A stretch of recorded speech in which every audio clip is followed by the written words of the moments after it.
Ever wondered where your tax money actually goes?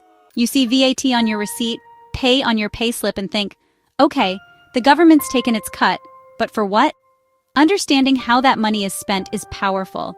It's the difference between being a passenger and a co-pilot in our nation's journey. This isn't just about big numbers. It's about your life, my life, and every Kenyan's life. The government's spending shapes the roads you drive, the medicine in your clinic, and the education your children receive. Every shilling has a story, and it's your story too. So why care? Because knowledge is power. When you understand the budget, you can ask the right questions. You can demand answers about unfinished roads, crowded classrooms, and missing medicines. This is democracy in action, holding leaders accountable for our money. Think of the government's budget like a household budget, just on a massive scale. Bills to pay, projects to build, loans to repay. The 2025 Kenyan budget is huge, but at its core, it's divided into simple categories. We'll break down where the billions go, from salaries to dams, and what it means for you. Let's get into it. Let's start with the biggest slice: recurrent expenditure. It's the government's running costs: salaries, office supplies, fuel, and keeping the lights on. This pays everyone from teachers to police officers and covers the day-to-day operations of ministries and agencies. In 2025, recurrent expenditure takes more than half the budget. Think over 2 trillion shillings out of a 3.8 trillion budget. Critics say this leaves little for new projects and growth. The challenge? Balancing the need to pay public servants with the need to invest in the future. Every year, there's talk of cutting non-essential spending, like lavish travel and endless workshops. The goal: trim the fat, free up money for development. It's a tough balancing act, but crucial for progress. We must keep this conversation alive. Let's move on. Now, the exciting part: development expenditure.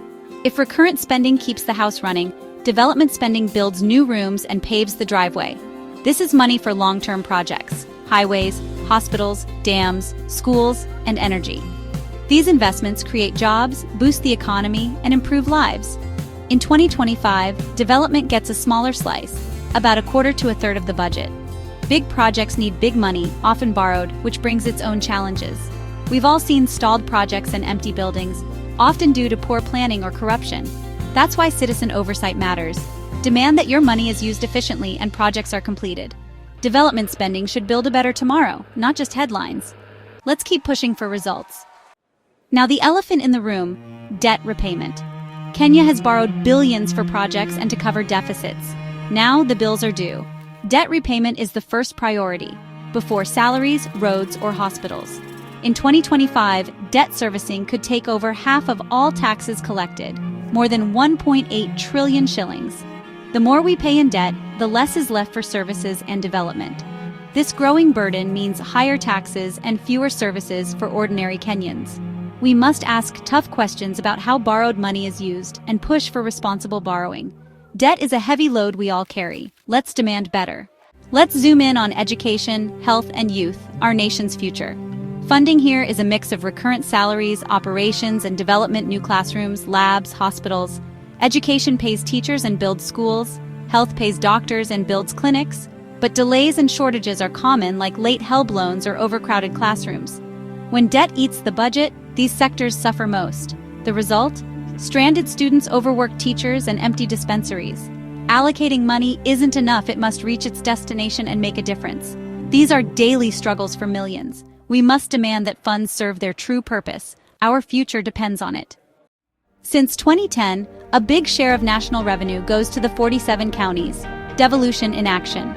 Each county gets funds based on population, poverty, and other factors to run local services and projects. But why do some counties thrive while others lag behind, even with similar allocations?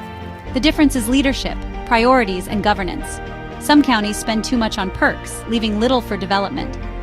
Corruption and mismanagement turn public funds into ghost projects. That's why public participation in county budgets is vital. Attend forums, ask questions, and hold your leaders accountable. It's your money, your county, your right to demand results. Don't just watch, get involved. So what's the bottom line? The national budget is our collective blueprint for the future. Most money goes to salaries and running government, a huge chunk to debt, and the rest to development. The impact is real. Delayed loans, crowded schools, empty clinics, and uneven county progress. But knowledge is power. Understanding the budget lets you demand accountability.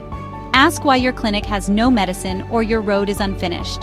This knowledge turns you from a bystander into an active citizen. The Constitution gives you the right to information and participation. Use it. Read simplified budgets, attend forums, join community groups, ask tough questions, demand answers, and hold leaders to account. Every shilling spent is your shilling. Your money, your country, your future. That's the real bottom line. Amen.